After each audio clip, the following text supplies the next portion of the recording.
Hi there, Jennifer Elizabeth Masters here.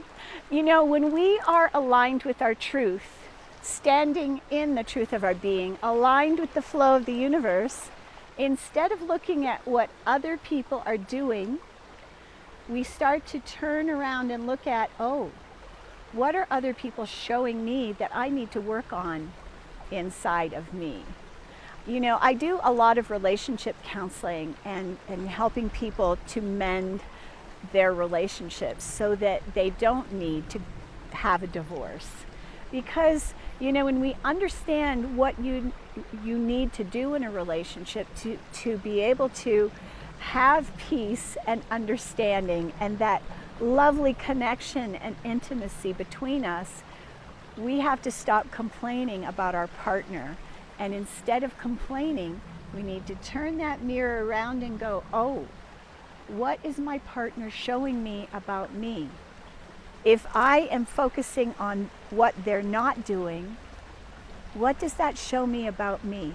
Because when we're criticizing our partner, what is actually happening is we're also criticizing ourselves, because it's the old as above, so below. Whatever we are doing to others is what we do to ourselves. And so we don't want to be criticizing ourselves. We want to be loving ourselves, accepting ourselves. And how do we do that? Well, we look at ourselves the way God looks at us, with love, appreciation, and acceptance.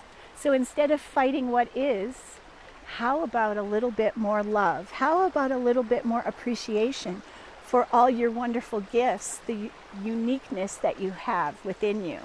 Because you are not like anyone else, so you cannot compare yourself to anyone, including your partner or your spouse. So when we stop complaining and we start appreciating our partner, when we start seeing that what we're doing to them is what we are also doing to ourselves, it's amazing how that tension dissipates. Because instead of pointing the finger at the other, we turn it around, and instead of hating on ourselves, instead of focusing on our weaknesses, we start to go, oh, those things exist. I love and appreciate them, but I'm going to focus on my strengths instead.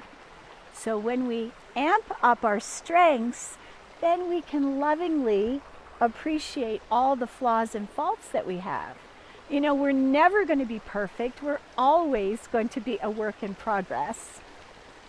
But when we are kinder to ourselves, more compassionate to us, then we also end up being more kind to our partners, more loving, more compassionate for them as well, and life becomes much easier, more joyful, and certainly more loving. I'm Jennifer Elizabeth Masters. God bless you. Remember, we all have strengths and weaknesses. Focus on your strengths and lovingly embrace the things that you consider to be flaws.